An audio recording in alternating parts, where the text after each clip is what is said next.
আজ পশ্চিমবঙ্গের ইতিহাসে সবচেয়ে ভয়ঙ্কর চক্রান্তের একটা মুখোশ তুলে ধরবো আপনাদের সামনে। আজ আপনাদের বুঝতে হবে আমরা পশ্চিমবঙ্গের বাঙালি হিন্দুরা ঠিক কত বড় বিপদের মুখ থেকে আমরা বেঁচে গেছি। যে ভারতবর্ষের মাটিতে হিন্দুদের প্রাণ বাঁচাতে হিন্দু বাঙালিদের জন্য এই পশ্চিমবঙ্গ নামক এই রাজ্যটা তৈরি করা হয়েছিল, আজ সেই হিন্দুদের হোমল্যান্ডে হিন্দুরা নিপীড়িত, অত্যাচারিত, হিন্দু মায়েরা ধর্ষিত, হিন্দু পুরুষেরা খুন হচ্ছেন। আজ পশ্চিমবঙ্গের হিন্দুদের ওপর আক্রমণ হওয়াটা একটা সাধারণ ব্যাপার হয়ে দাঁড়িয়েছে। কেন এই পরিস্থিতি, কারা এর জন্য দায়ী, আজ একটা একটা করে সত্য আপনাদের সামনে তুলে আনবো। ইতিহাসটা একটু মনে করে দেখুন। 1947 সালে যখন ভারত ভাগ হলো, মুসলিম সংখ্যাগরিষ্ঠ অংশ নিয়ে তৈরি হলো পূর্ব পাকিস্তান, যা আজ বাংলাদেশ নামে পরিচিত। আর অপার বাংলা থেকে বিতাড়িত হিন্দুরা প্রাণ বাঁচাবার জন্য হিন্দুদের হোমল্যান্ড হিসেবে গঠিত হয়েছিল আমাদের এই পশ্চিমবঙ্গ। দেশভাগের সময় অপার থেকে হিন্দুরা সব কিছু হারিয়ে এক কাপড়ে চলে এসেছিল এই পশ্চিমবঙ্গে, কিন্তু এদেশের একটা বিশাল অংশের মুসলিম সম্প্রদায় দেশভাগের পরেও বাংলাদেশে ফিরে যায়নি।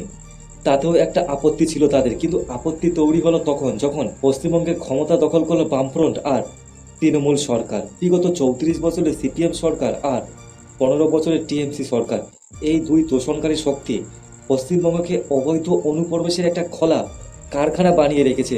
শুধুমাত্র নিজেদের ভোট ব্যাংকের স্বার্থে কোটি কোটি বাংলাদেশি আর রোহিঙ্গাদের এই রাজ্যের বুকে আশ্রয় দিয়েছে তারা। পরিসংখ্যানটা শুনুন, চোখ খুলে যাবে আপনাদের।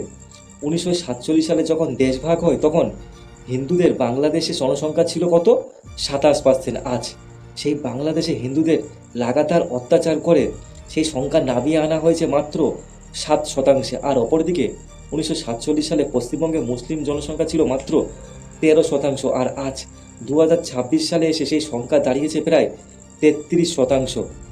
এই যে ডেমোগ্রাফিক চেঞ্জ, এটা কোনো একটা সাধারণ ঘটনা নয়, এটা একটা পরিকল্পিত চক্রান্ত, যার ফলে আজ হিন্দুদের নিজস্ব হোমল্যান্ডেই হিন্দুরা আজ আক্রান্ত হচ্ছে।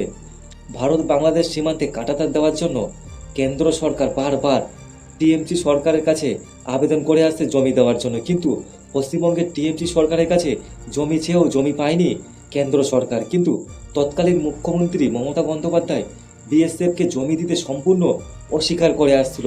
তার একটাই কারণ সীমান্তে কাঁটাতার পড়ে গেলে তো অপার থেকে অবৈধ অনুপ্রবেশকারীরা বানের জলের মতো এপারে ঢুকতে পারবেন না, আর তারা ঢুকতে না পারলে মমতা বন্দ্যোপাধ্যায় ভোট ব্যাংক বাড়বে না। আর এই ভোট ব্যাংকের জন্যই তো মমতা বন্দ্যোপাধ্যায় তিনবার ক্ষমতায় ছিলেন।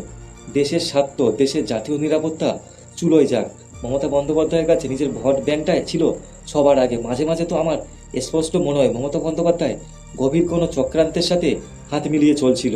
এই পশ্চিমবঙ্গকে ভারত থেকে আলাদা করে স্বাধীন একটা রাষ্ট্র বানানোর বা বাংলাদেশের সাথে যুক্ত করার যে বৃহত্তর আন্তর্জাতিক ষড়যন্ত্র চলছে, তৎকালীন সরকারের উচ্চপদস্থ নেতারা তার সাথে প্রত্যক্ষভাবে জড়িত ছিল বলে আমার মনে হয়। বিশেষ করে টিএমসি সরকারের বড় কোনো মাথা এই চক্রান্তের সাথে জড়িত আছে বলে আমার সেটা প্রত্যক্ষ বা পরোক্ষভাবে মনে হয়।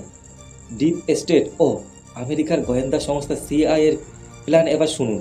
আসল এবং সবচেয়ে ভয়ঙ্কর চক্রান্তের কথা এটা।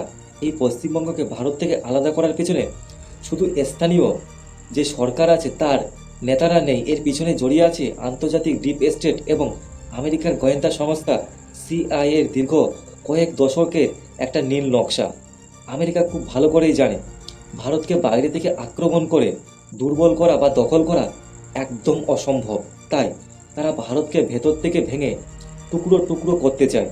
ভারতের উত্তর পূর্বাঞ্চল, যা 7 সিস্টার্স নামে পরিচিত, তার সঙ্গে মূল ভারতের যোগাযোগ রক্ষা করে মাত্র কয়েক কিলোমিটার চওড়া একটা সংকীর্ণ অংশ, যাকে বলা হয় শিলিগুড়ি করিডোর বা চিকেন নেক্স। আমেরিকা, চীন বা বাংলাদেশ কেউই বাইরে থেকে আক্রমণ করে সরাসরি এই পর্যন্ত এই চিকেন নেক্স দখল করতে পারেনি, এত সরু একটা অংশ হওয়া সত্ত্বেও। তাই সিআইএ প্ল্যান করেছে যে পশ্চিমবঙ্গকে ভেতর থেকে ধর্মীয়ভাবে বিভাজন করো, এখানকার ডেমোগ্রাফি এমনভাবে বদলে দাও যাতে হিন্দুরা যাতে পশ্চিমবঙ্গে সংখ্যালঘু হয়ে যায় এবং একটা নির্দিষ্ট সম্প্রদায় মানে মুসলিম সম্প্রদায় যাতে সংখ্যালঘু হয়ে ওঠে এই পশ্চিমবঙ্গে। যদি পশ্চিমবঙ্গকে কোনোভাবে ভারত থেকে বিচ্ছিন্ন করে আলাদা একটা রাষ্ট্র বা বাংলাদেশের সাথে যুক্ত করা যায়, তবে ভারতের 7 সিস্টার সম্পূর্ণভাবে বিচ্ছিন্ন হয়ে যাবে। আর সেই সুযোগে আমেরিকা এই অঞ্চলে নিজের সামরিক ঘাঁটি তৈরি করতে পারবে। সেখান থেকে তারা ভারত এবং চীন উভয় দেশের ওপর নজরদারি ও চাপ সৃষ্টি করতে পারবে। এই চক্রান্তের জন্য কোটি কোটি ডলারের ফান্ডিং হয়েছে দেশবিরোধী শক্তিগুলোর কাছে। আর এই চক্রান্তকে সফল করতে এদেশের কিছু দালাল নেতা এবং বাঙালিদের মগজ ধোলাই করতে শুরু করলো। তখন বলা হলো হিন্দি সাম্রাজ্যবাদ চাপিয়ে দেওয়া হচ্ছে এই বাংলার মানুষের ওপর, কিংবা কখনো বলা হচ্ছে মাছ ভাত ইস্যুকে সামনে নিয়ে আসা হচ্ছে। পশ্চিমবঙ্গকে ভারতের যে মেন ল্যান্ড তার থেকে বিচ্ছিন্ন করার একটা রুট ম্যাপ তারা বাঙালিদের মধ্যে তুলে ধরতে লাগলো। একটু একটু করে পুলিশ প্রশাসন, শিক্ষা ব্যবস্থা এবং বিচার ব্যবস্থা সম্পূর্ণ ইসলামীকরণ চেষ্টা করা চলছিল। কখনো মাছ ভাত ইস্যু তুলে বাঙালিদের মনে ভারতের যে মেন ল্যান্ড আছে সেই সব এলাকার মানুষদের প্রতি ঘৃণা ছড়াবার চেষ্টা করা হলো। এর পাশাপাশি পশ্চিমবঙ্গ সরকার একটু একটু করে পুলিশ প্রশাসন, শিক্ষা ব্যবস্থা এবং বিচার ব্যবস্থা সম্পূর্ণ ইসলামীকরণ করার চেষ্টা করছিল। ওবিসি কোটার নামে জালিয়াতি করে ঢালাওভাবে মুসলিম প্রার্থীকে পশ্চিমবঙ্গ পুলিশ ও কলকাতা পুলিশে নিয়োগ দেওয়া হচ্ছিল, যাতে প্রয়োজনের সময় এই বাহিনী হিন্দুদের ওপর অত্যাচারের অস্ত্র হিসেবে কাজে লাগতে পারে মমতা বন্দ্যোপাধ্যায়ের। এই আন্তর্জাতিক চক্রান্তের টেলার বা মহড়া ছিল সিএ এবং এনআরসি আন্দোলনের নামে দেশ জুড়ে চালানো তাণ্ডব ও হিংসা। ট্রেন পোড়ানো কিংবা জাতীয় সম্পত্তি ধ্বংস করা, সরকারি বাস জ্বালিয়ে দেওয়া, এগুলি কোনো সাধারণ আন্দোলন ছিল না। এগুলি ছিল আমেরিকার গোয়েন্দা সংস্থা সিআইএ এবং পাকিস্তানের গোয়েন্দা সংস্থা আইএসআই এবং স্থানীয় তোষণকারী কিছু টিএমসি সরকারের যৌথ পরিকল্পনা, যেখানে তারা দেখছিল যে ডেমোগ্রাফি চেঞ্জের পর তাদের শক্তি কতটা বেড়েছে বা এবং তারা রাষ্ট্রকে কতটা চ্যালেঞ্জ করতে পারে। এরই বাস্তব রূপ আমরা দেখেছি সন্দেশখালী, মুর্শিদাবাদ এবং মালদায়। সন্দেশখালীতে কীভাবে বছরের পর বছর ধরে হিন্দু মা বোনদের ওপর নির্যাতন চালানো হয়েছে, হিন্দু পুরুষদের জমি কেড়ে নিয়ে খুন করা হয়েছে তাদের, তা আজ আর কারো অজানা নয়। মুর্শিদাবাদ এবং মালদাকে সম্পূর্ণভাবে হিন্দুদের জন্য অবৈধ ভূমি বানিয়ে ফেলা হয়েছিল, আর সেখানে রামনবমীর মিছিলে আক্রমণ করা, হিন্দুদের ঘরবাড়ি পুড়িয়ে দেওয়া। কিন্তু আমাদের গোয়েন্দা সংস্থা র এবং আমাদের জাতীয় নিরাপত্তা উপদেষ্টা অজিত দোভালের প্রশংসা না করে থাকা যায় না। অজিত দোভালের মারাত্মক মাস্টার প্ল্যান আমেরিকার এই নোংরা পরিকল্পনা রুখে দিয়েছে। ধন্য আমাদের ভারতের রাষ্ট্রীয় গোয়েন্দা সংস্থা এবং সনাতনী শক্তির প্রতিরোধ, যার কারণে আমেরিকার গোয়েন্দা সংস্থা সিআইএ এবং আমাদের পশ্চিমবঙ্গের স্থানীয় কিছু দেশদ্রোহীদের এই ভয়ঙ্কর প্ল্যান ব্যর্থ হয়েছে। আজ বাংলার হিন্দুরা বুঝতে পারছে না যে তারা ঠিক কতটা বড় বিপদের হাত থেকে বেঁচে গিয়েছে, কিংবা এখনও যদি সচেতন না হয় তাহলে ঠিক কতটা বিপদের মধ্যে পশ্চিমবঙ্গের বাঙালি হিন্দুরা রয়েছে। 2026 সালে পশ্চিমবঙ্গে আজ নতুন বিজেপি সরকার এসছে, আর এই নতুন সরকারের প্রথম এবং প্রধান কাজ হলো ভারত বাংলাদেশ সীমান্তে প্রতিটি ইঞ্চি ইঞ্চি জমিতে দ্রুত জমি অধিগ্রহণ করে কাঁটাতার দেওয়া সম্পূর্ণ করা, এবং তা ইতিমধ্যেই শুরু হয়ে গিয়েছে জোর কদমে। বিএসএফকে ফ্রি হ্যান্ড দেওয়া হয়েছে। কান খুলে শুনে রাখুন তোষণকারীরা। এবার বেছে বেছে প্রতিটি অবৈধ অনুপ্রবেশকারী বাংলাদেশি এবং প্রতিটি রোহিঙ্গা এবং বাংলাদেশি চোরেদের ঘাড় ধরে এই বাংলার মাটি থেকে খেদানো হবে, বর্ডারের ওপারে পাঠানো হবে বাংলাদেশে। যে হিন্দুদের জন্য এই পশ্চিমবঙ্গ তৈরি হয়েছিল, সেই হিন্দুদের সুরক্ষায় এই সরকারের, এই বিজেপি সরকারের একমাত্র এবং প্রধান অগ্রাধিকার। হিন্দুদের রক্ত নিয়ে খেলার দিন শেষ। এই মাটি সনাতনী বাঙালি হিন্দুদের, এই মাটি ভারতবর্ষের সনাতনী বাঙালিদের। কোনো আন্তর্জাতিক চক্রান্ত বা স্থানীয় ভোট ব্যাংকের দালালরা পশ্চিমবঙ্গকে ভারত থেকে আলাদা করতে পারবে না। সবাই কান খুলে শুনে রাখুন, আসল বিচার এবার কিন্তু শুরু হবে।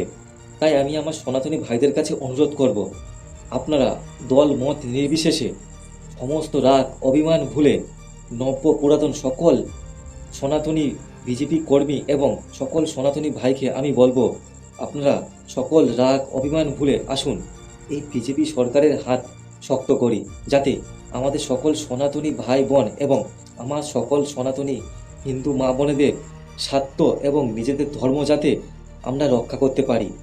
এই বাঙালি হিন্দুদের রক্ষা করার জন্য এই বিজেপি ছাড়া কিন্তু আর কোনো দ্বিতীয় অপশান এই পশ্চিমবঙ্গে নেই। তাই আমাদের এখন সবার উচিত এই বিজেপি সরকারের হাত প্রবলভাবে শক্ত করা। জয় হিন্দ, বন্দে মাতরম। আজ এখানে শেষ করছি আমার এই ছোট্ট ভিডিও। ততক্ষণ ভালো থাকবেন, সুস্থ থাকবেন। ধন্যবাদ, নমস্কার।